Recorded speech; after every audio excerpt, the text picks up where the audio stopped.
கர்த்தருடைய பரிசுத்த நாமத்திற்கு மகிமை உண்டாவதாக. இந்த நாளிலும் கூட நாம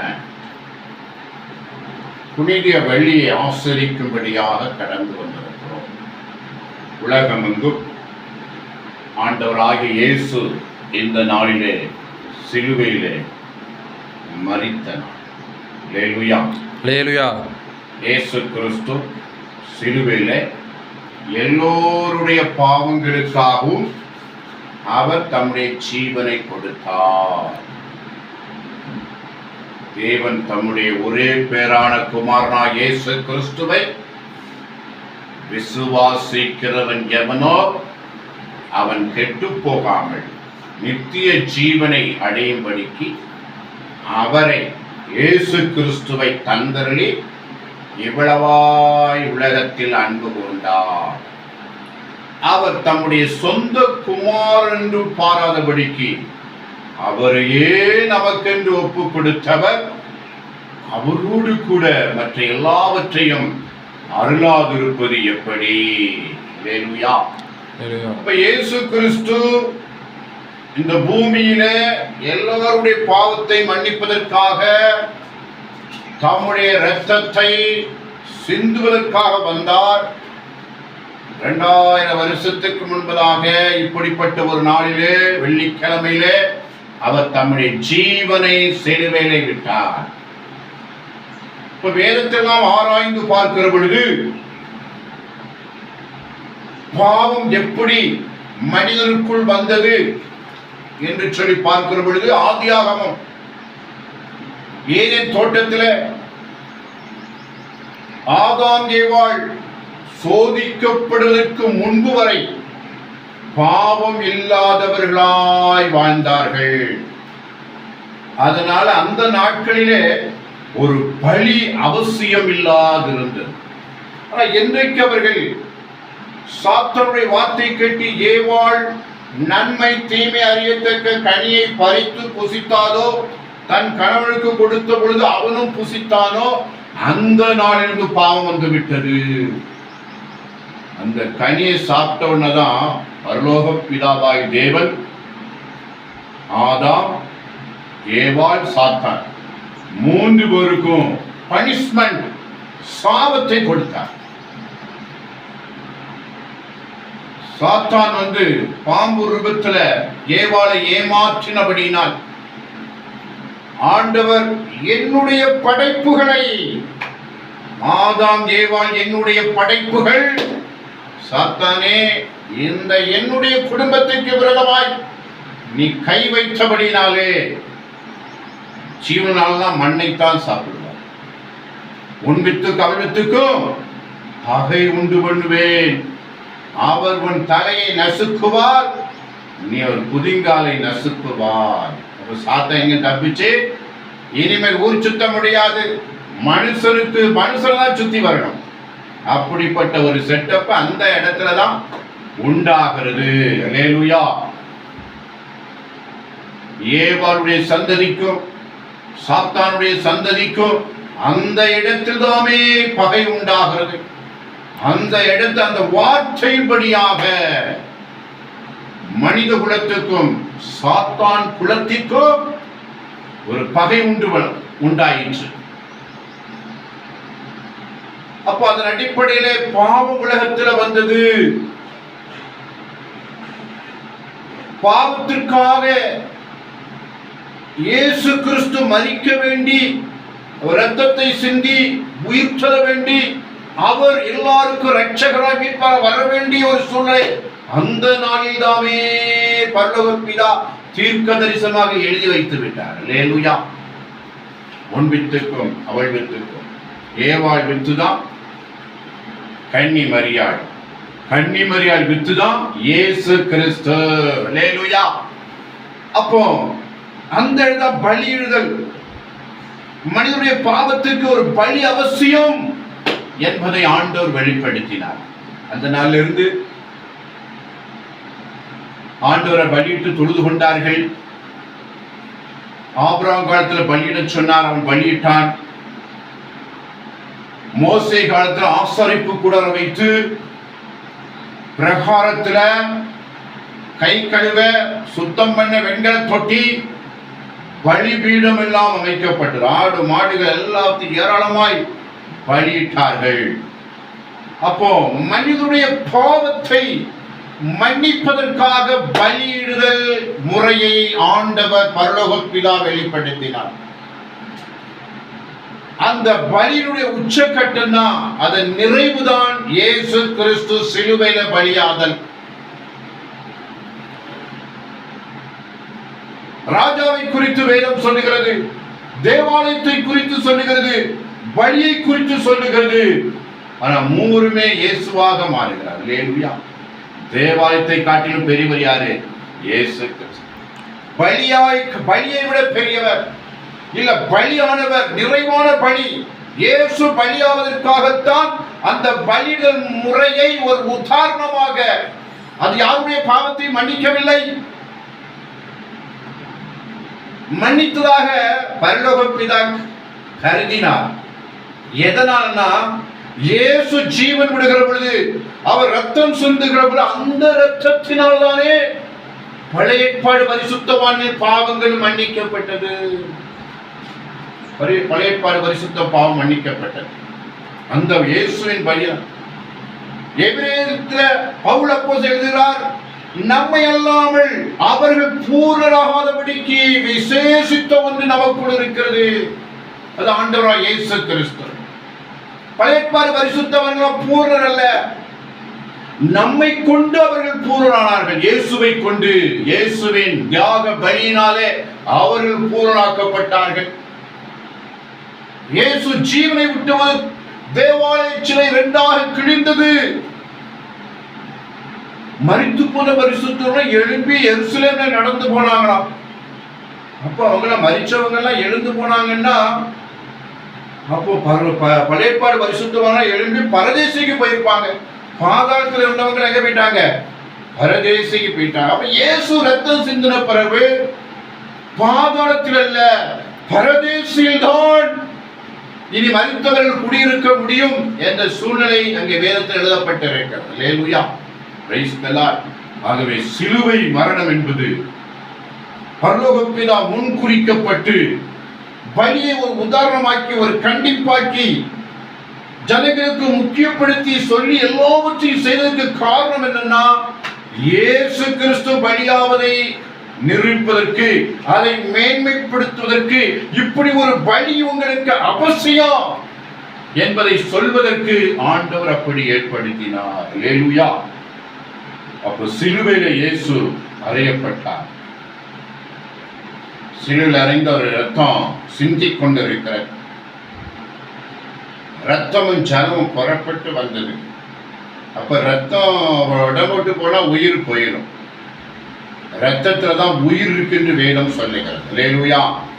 ரத்தத்துல உயிர் இருக்கு. ஒருவேளை கரண்ட் ஷாக் அடிச்சா படார்னு நம்ம கையை பிடிக்கும், சரீரத்தை பிடிக்கும். ஏன்னா அது ரத்தத்தை உரிய பார்த்தது. அதனால ரத்தம் போனா உயிர் போயிடும். அதனால எலக்ட்ரிக் ஷாக். சிலருக்கு அது ஒரு விபத்தாக இருக்கலாம், சிலருக்கு அது மரணமாக இருக்கலாம்.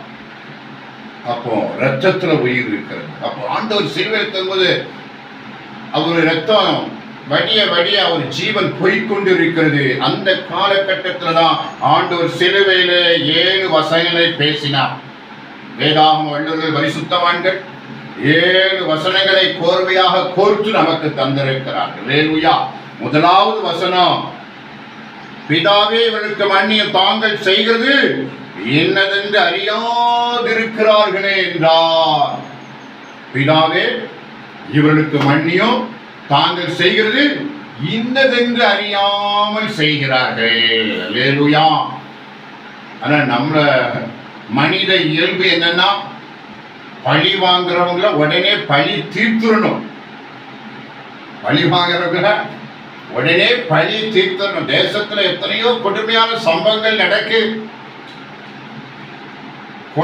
கொலை செய்தவரை உடனே கொன்று விடுங்கள் என்று சொல்லுகிற உலகத்தில் நாம் வாழ்ந்து கொண்டிருக்கிறோம். அல்லேலூயா, ஸ்தோத்திரம். ஆனா ஆண்டவர் எல்லாவற்றையும் அறிந்தவர். சிலுவை மரணத்தை தமக்காக தேவ சித்தப்படி தேடி ஏற்றுக்கொண்டவர் ஆண்டவராய் இயேசு கிறிஸ்து. இந்த ஜனமுடைய எதிர்ப்பு வெறுப்பை பார்த்து அதெல்லாம் அவருக்கு ஒரு ஆகாத காரியமாய் காணப்பட்டது. இவர்கள் என்னை பகைக்கிறார்கள், விரோதிக்கிறார்கள், சிலுவை கொண்டு அறைகிறார்கள். ஏன்னா இவங்க யார் என்ன செய்யணும் தெரியாம செய்கிறார்கள். பிதாவே இவர்களுக்கு மன்னியும், தாங்கள் செய்கிறது இன்னதென்று அறியாதிருக்கிறார்களே. பிதாவின் குமாரனாய் இயேசு கிறிஸ்து மேசியா வருவார் என்று தவங்கடந்த காலம் போய் மேசியாவை கடந்து வந்த பொழுது அவரை சிலுவையில் அறைய சொல்லுகிற அளவுக்கு யூதர்கள் இஸ்ரவேலர்களும் இயேசு கிறிஸ்து வருவார், மேசியா வருவார், நமக்கு நம்முடைய ராஜ்யத்தை நமக்கு சொந்தமாக்கி தருவார், இழந்து போன இஸ்ரேல் தேசத்தை நமக்கு மீட்டு தருவார், அவருக்கு நமக்கு ராஜாவாக இருப்பார் என்று சொல்லி நினைத்த காலகட்டத்தில் இன்று இயேசு கிறிஸ்துவை சிலுவையில் அறைந்து விட்டார்கள். அதான் அவர் நினைத்த நினைப்பு வேற, வந்த ஆண்டவருடைய நோக்கம் வேற. அல்லேலூயா, கர்த்தருக்கு ஸ்தோத்திரம். அப்போதான் இதெல்லாம் ஆண்டவர் பார்த்து, பிதாவை இவர்களுக்கு மன்னியும், தாங்கள் செய்கிறது இன்னதென்று அறியாதிருக்கிறார்களே. இவரை என்னை ராஜாவாக நினைத்து என்னை சிம்மாசனத்தில் வைப்பதற்காக துடித்துக் கொண்டிருக்கிற ஜனங்கள் இன்று எனக்கு விரோதமாக எழும்பி என்னை சிலுவையில் அறைந்து விட்டார்கள். அவர் கண்கள் மறைக்கப்பட்டது, ஆண்டவர் மறைத்து விட்டார், குமாரன் மறைத்து விட்டார். ஆகவே பிதாவே இவர்களுக்கு மன்னியும், தாங்கள் செய்கிறது இன்னதென்று அறியாதிருக்கிறார்களே என்று சொல்லி எல்லாருடைய பாவத்தை மன்னித்தார். அல்லேலூயா, பிரைஸ் தி லார்ட். இரண்டாவதாய் பார்க்கிற பொழுது வலது பக்கத்திலே ஒரு கல்லன், இடது பக்கத்திலே ஒரு கல்லன் சிலுவையில் அறையப்பட்டு இருக்கிறார்கள். கர்த்தருக்கு ஸ்தோத்திரம், பிரைஸ் தி லார்ட்.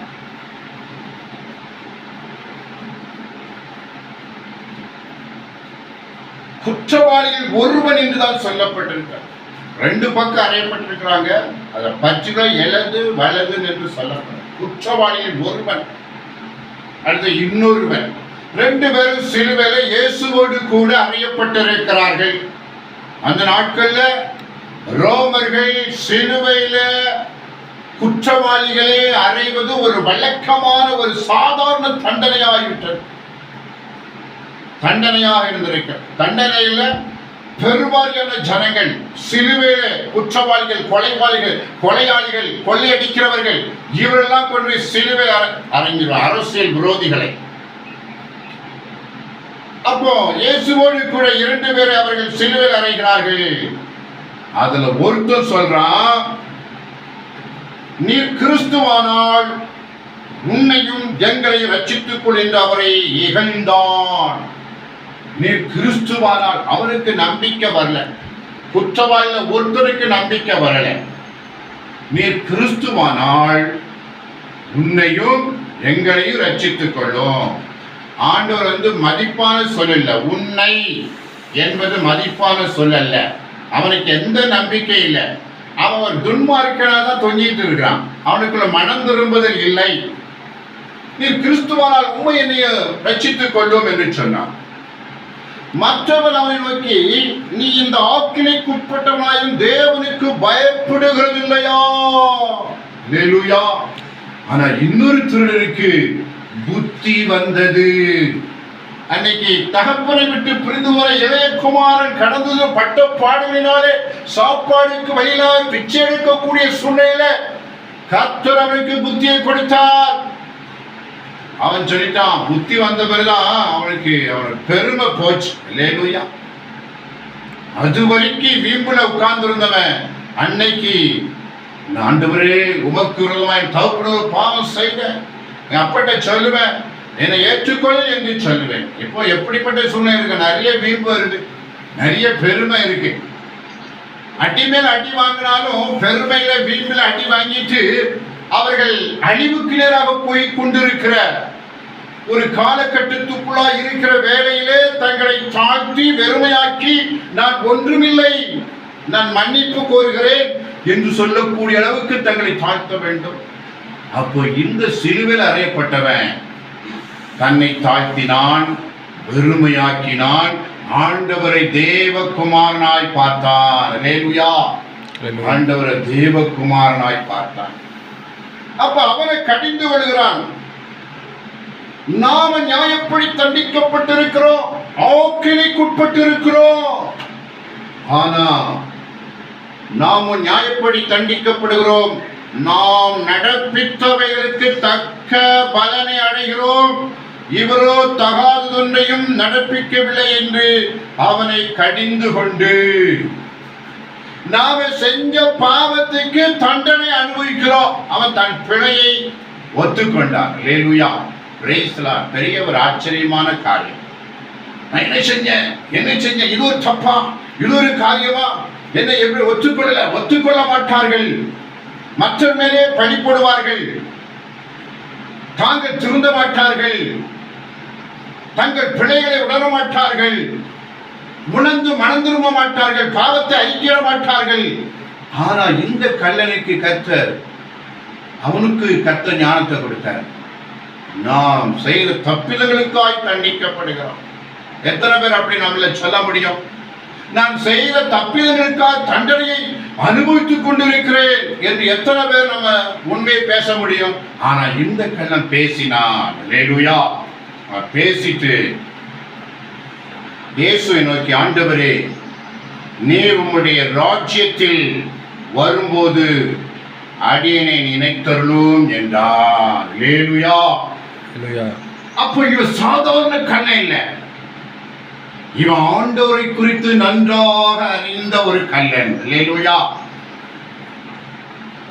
இவன் ஆண்டவரை சீசனாக மாறக்கூடிய அந்த பாக்கியவனுக்கு கிடைக்கல. இவன் ஆனா அறிவு இருக்கு, ஞானம் இருக்கு, பரலோக ராஜ்யம் இருக்கு, தேவகுமாரன், பரலோக பிதா, மேசியா வருவார், நம்மளெல்லாம் ஆட்சி செய்வார், பரலோகத்துக்கு கொண்டு போவார் என்ற நல்ல ஞானம் அவனுக்கு இருந்திருக்கிறது. ஆனா வல்லமை இல்ல, ஆண்டவரோடு சேர்ந்து வாழக்கூடிய பாக்கியம் இல்ல, நல்லவர்களோடு சேர்ந்து வாழக்கூடிய நல்ல சூழ்நிலை இல்ல. சூழ்நிலை யுத்தமாக அவன் திருடனாகி போனான், அவன் கள்ளனாகி போனான். இப்படி சில்வரையை போட்டு அந்த அளவுக்கு ஒருத்தன் அறிஞ்சிருந்தாதான் இந்த அளவுக்கு பேச முடியும். அல்லேலூயா. அவன் கரெக்டான். அப்போ நாம மனம் எப்போ திரும்பணும்? பூமியில நாம் ஆண்டவரை அறிகிற அறிவில வளர்ந்து நீதிமான்களில் ஒருவராக இருக்க வேண்டும். அல்லேலூயா. இல்லாட்ட அந்த கள்ளன் அந்த சூழலே சொல்ல ரட்சிக்கப்பட்டிருக்கிறான். அல்லேலூயா. ஏற்கனவே இயேசு அறிந்ததுனால, வேதத்தை புரிஞ்சதுனால, எல்லா சத்தியத்தை கற்றதுனால இவனுக்கு இயேசுவோடு கூட இருந்த ஒரு காலகட்டத்தில் கூட மனம் திரும்புவதை இவன் பெற்றுக்கொண்டான். கர்த்தருக்கு ஸ்தோத்திரம். சொன்ன அடியனை நினைத்தருளும், உம்முடைய ராஜ்யம் வரும்போது அடியனை நினைத்தருளும் என்று. அப்போது ஆண்டவர் இரண்டாவது வார்த்தையாக சொல்லுகிறார், இன்றைக்கு என்னுடைய கூட பரதேசில் இருப்பாய் என்று மெய்யாகவே உனக்கு சொல்லுகிறேன். இன்று என்னோடு கூட எங்க இருப்ப? பரதேசில் இருப்பாய். இளைப்பாறும் ஸ்தலத்தில் நீ இருப்ப. உன் ஜீவன், உன் ஆத்துமா இன்று என்னோடு கூட இளைப்பாறும் ஸ்தலத்திலே இருக்கும் என்று சொல்லி ஆண்டவர் சொல்லுகிறார். அல்லேலூயா. அவனுக்கு அப்படிப்பட்ட சூழ்நிலை மனம் திரும்புதலை பெற்றுக் கொண்டான். ஆனா இப்படிப்பட்ட சூழ்நிலை யாரும் மனம் திரும்புதல் வராது, வரக்கூடாது. அதுக்கு முன்பதாகவே நாம ஆண்டவரோடு நல்ல ஐக்கியம் வைத்து அவரோடு இருந்து ஜெபம் பண்ணி வல்லமை பெற்றுக்கொள்ள வேண்டும். ஆனால் இந்த சூழ்நிலையாவது ஒரு பரலோகத்துக்குரிய ஒரு மகனாய் மாறினானே என்று சொன்ன சந்தோஷப்பட வேண்டும். அல்லேலூயா. இரண்டாவது வார்த்தை. மூன்றாவது யோவான் எழுதின சுவிசேஷத்தில் சொல்லப்பட்டிருக்கிறது.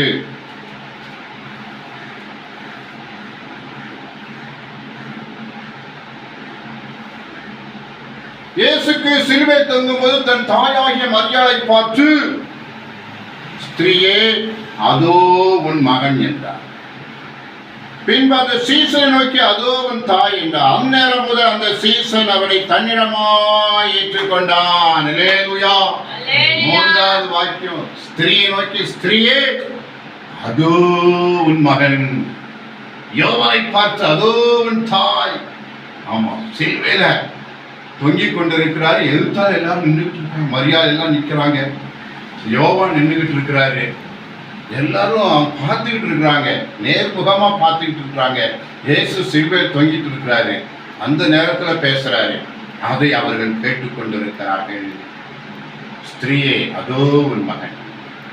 யோவானை பார்த்து, அதோ உன் தாய். அல்லேலூயா, அல்லேலூயா, அல்லேலூயா.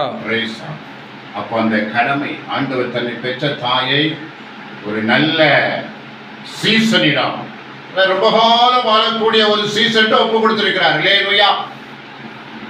மரியாதைக்கு எவ்வளவு ஆயுசு இருக்கோ அந்த ஆயுசு மட்டும் யார் பாதுகாக்கணும்?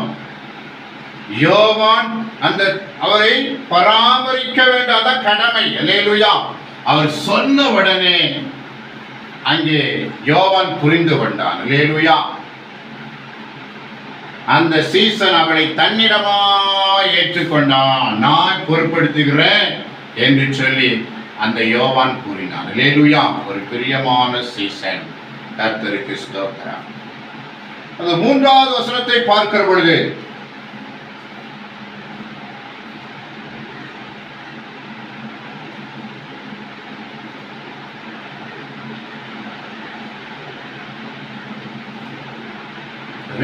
அது 3. அல்லேலூயா. கர்த்தருக்கு ஸ்தோத்திரம்.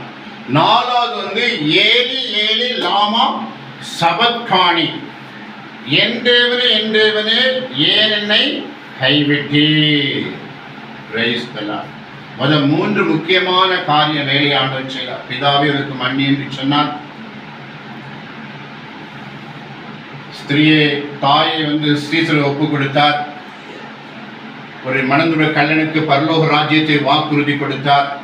4வதாக ஏலி ஏலி லாமா சபத்கானி, என் தேவனே என் தேவனே ஏன் என்னை கைவிட்டீர்.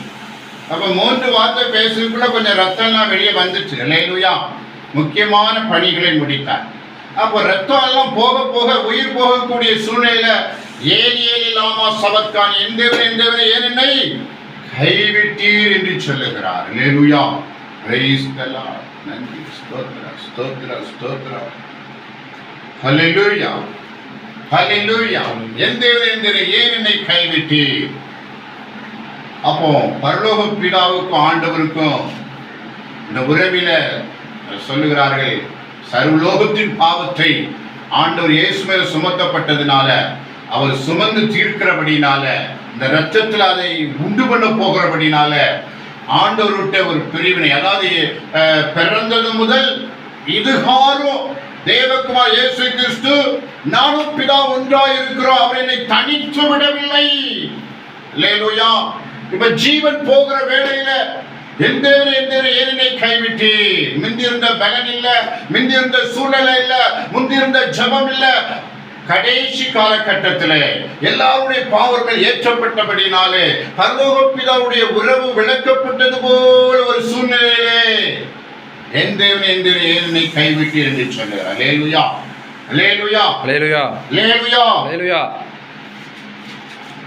5வது வார்த்தையாக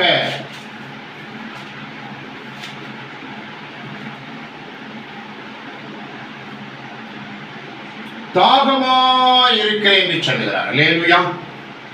தாகமாய் இருக்கிறேன்.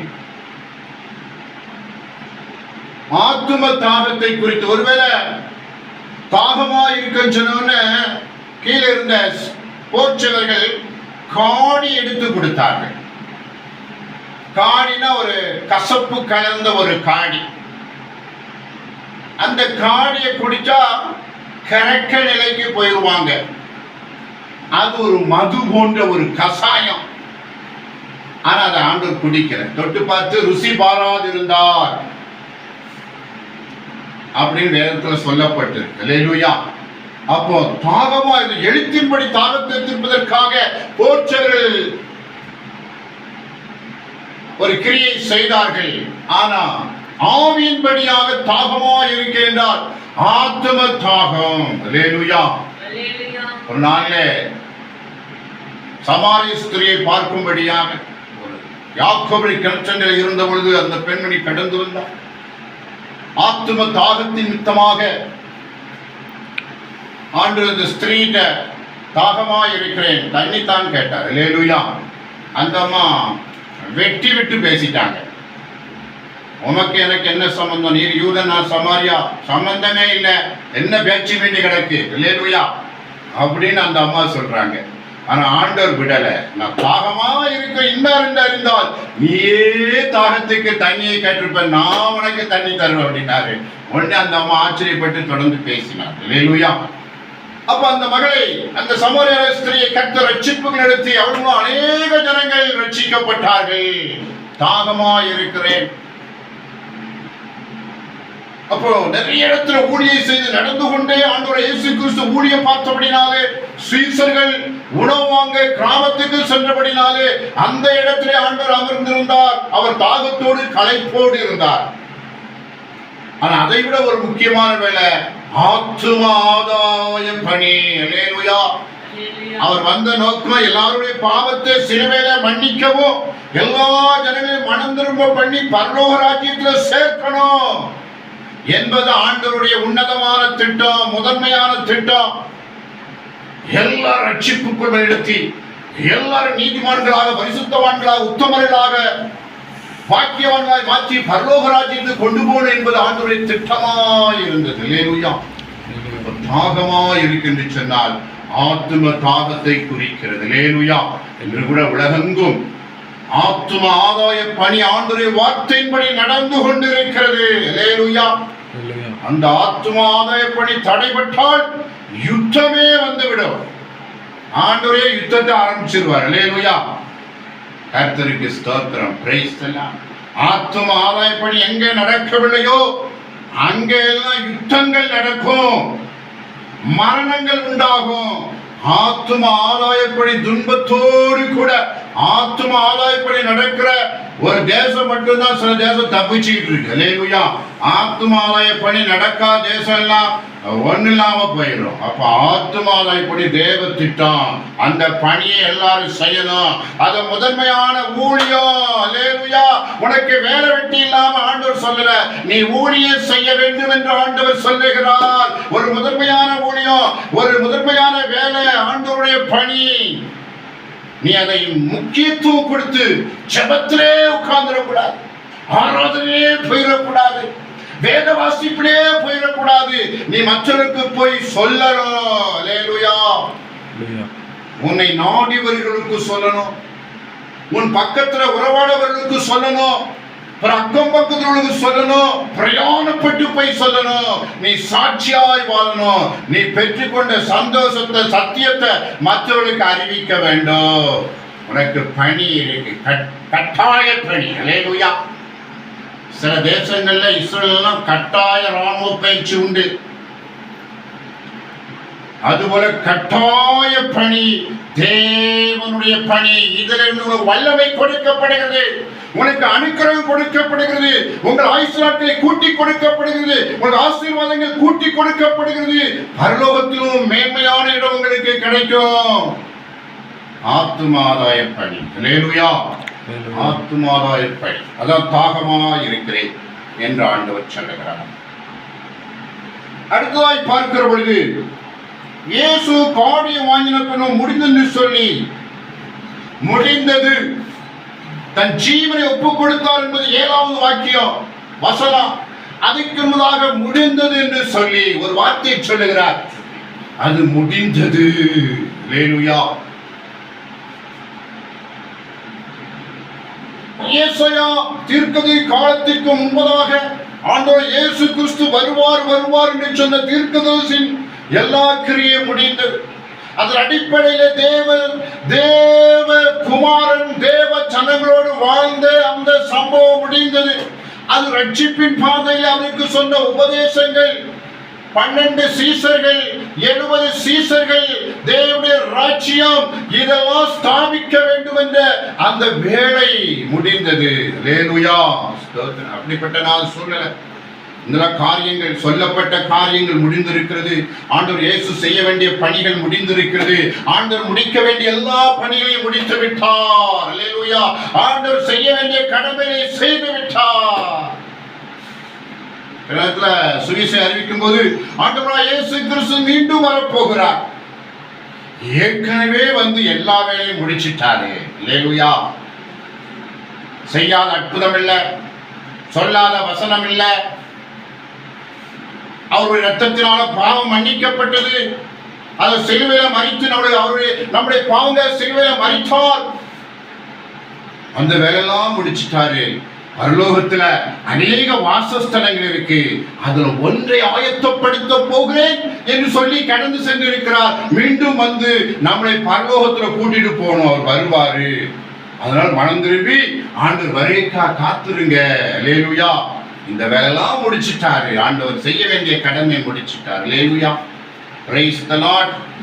என் ஆவியை ஒப்பு கொடுக்கிறேன் என்று சொல்லி 7வது வார்த்தை சொல்லி அல்லேலூயா. சத்தமாய் கூப்பிட்டு தன் ஜீவனை விட்டார். என் ஆவியை ஆண்டவருக்கு ஒப்பு கொடுக்கிறேன் என்று சொன்னார். தன் ஜீவனை ஒப்பு கொடுத்தார். யோவான்ல சொல்லப்பட்டு ஜீவனை கொடுக்கவும் எடுக்கவும் எனக்கு உரிமை உண்டு. அல்லேலூயா. பிதா அவரை உயிரோடு எழுப்பினார் என்று சொல்லி பார்க்கிறோம். அவர் ஜீவனை எடுத்தார் என்று சொல்லி பார்க்கிறோம். அவர் ஜீவனை கொடுத்தார் என்று சொல்லி பார்க்கிறோம். பிதாவும் செய்கிற கிரியைகளை அவரும் செய்கிறார். என் ஜீவனை கொடுக்கவும் எடுக்கவும் எனக்கு அதிகாரம் உண்டு. ஆதியிலே வார்த்தை இருந்தது. அந்த வார்த்தை தேவனிடத்தில் இருந்தது. அந்த வார்த்தை தேவனாய் இருந்தது. அல்லேலூயா. இந்த வேதத்திலிருந்து ஒரு சில காரியங்கள் எடுத்து குர்ஆன் எழுதி வைத்திருக்கிறார்கள். அதுல இந்த வசனம் ஆதியிலே வார்த்தை இருந்தது, அந்த வார்த்தை தேவனிடத்தில் இருந்தது, அந்த வார்த்தை தேவனாய் இருந்தது என்று சொல்லக்கூடிய ஒரு வார்த்தை. அதுல ஆண்டவர் இயேசு கிறிஸ்து அல்லாஹ்வுக்கு கட்டளையும் உயிருமானவர் என்ற ஒரு பதம் இருக்கு. குர்ஆன்ல இங்குள்ள வசனம் அதுல இருக்கு. ஆனா அது நிறைய பேருக்கு அவங்க அதை முக்கியத்துவம் படுத்துறதே. ஏன்னா அதுக்கு அடுத்த உள்ள வசனத்தை வேற பெறுவோம். அதாவது ஒரு ஆளை வாங்க வாங்க நல்லா வெல்கம் பண்ணி கவனிச்சுட்டு போடா என்று சொல்லுகிற மாதிரி அவர்கள் அல்லாஹ்வுக்கு ஆண்டவர் இயேசு கிறிஸ்து கட்டளையும் உயிருமாய் இருக்கிறார் அப்படின்னு பார்த்தா அவங்க கடவுளுக்கு இயேசுதான் கடவுள் மாதிரி அங்க வார்த்தை இருக்கு. அல்லேலூயா. ஆனா நம்ம வேதத்துல ஆதியிலே வார்த்தை இருந்தது, அந்த வார்த்தை தேவனிடத்தில் இருந்தது, அந்த வார்த்தை தேவனாய் இருந்தது. அல்லேலூயா. அப்ப பிதாவும் குமாரன் தனித்தனியான ஒரு செயல்பாடு, பிதாவும் குமாரன் ஒன்றான ஒரு செயல்பாடு, 2 விதமாக வேதம் சொல்லுகிறது. அல்லேலூயா. கர்த்தருக்கு ஸ்தோத்திரம். Price the Lord. தன் ஜீவனை கொடுத்தார். ஜீவனை கொடுத்து 3ஆம் நாள் உயிரோடு எழுந்தார். கர்த்தருக்கு ஸ்தோத்திரம். Price the Lord. கர்த்தர் தாமே இந்த வார்த்தை ஆசீர்வதித்து பலன் தருவாராக. ஆமென்.